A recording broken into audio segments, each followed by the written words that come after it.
Good boy. I knew if I pulled on the leash and said, come on towards the door, you'd flop down. Okay, today is the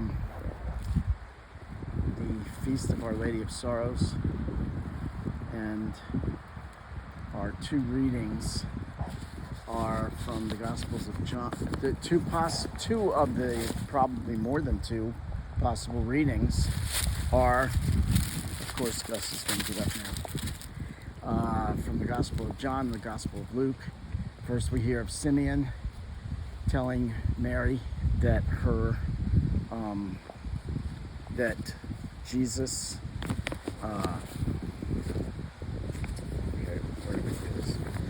that Jesus will be the rise and downfall of his nation, and that her heart will be pierced.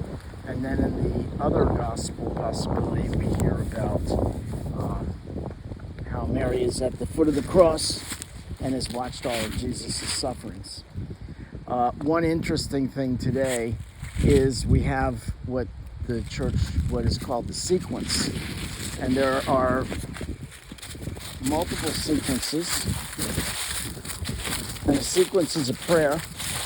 It's sung, a hymn. And this, I believe there's at least a sequence in Lent or Advent. Possibly one at Pentecost. Actually, the one that I like to think is at Pentecost. But I noticed in the reading today that there is a sequence today. And it's called the Stabat Mater. I'm sure I'm mispronouncing that. But it goes a little like this. At the cross, her station keeping, stood the mournful mother weeping, close to Jesus to the last. Though her heart his sorrow sharing, though his heart all his bitter anguish bearing, now at length the sword had passed. Oh, how sad and sore distressed was that mother, highly blessed, of the soul begotten,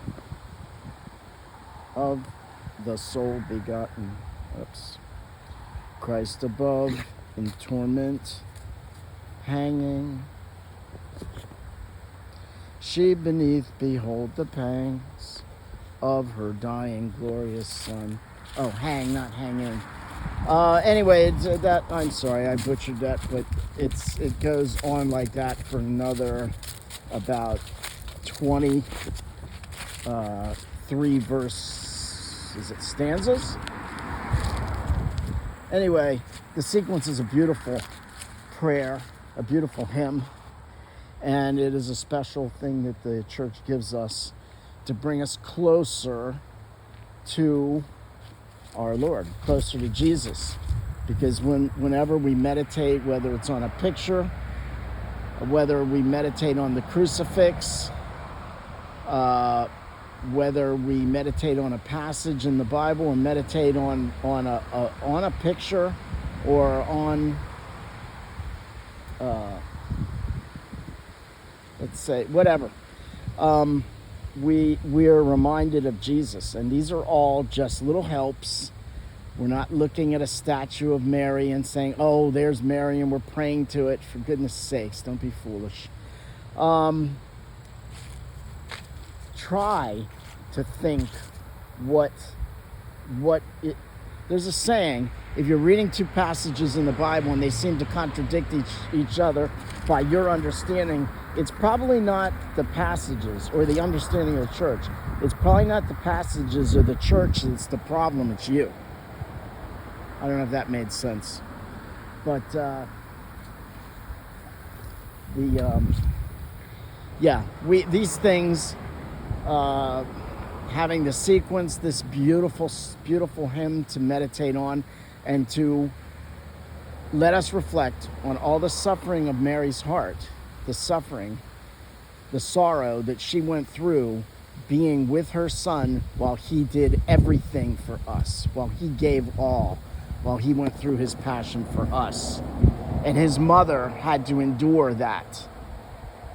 Could a mother say, don't do something to her son? Could a mother ask her son not to do something? Yes. But she said, no, do it. This is God's plan. Mary always says fiat to God. And she just stayed with Jesus and endured those sorrows and that suffering with him. So today, think about what Mary had to go through, particularly women, particularly mothers, or women who may very well be mothers in the future. Think of what that Mother Mary, did for us, and just reflect on that.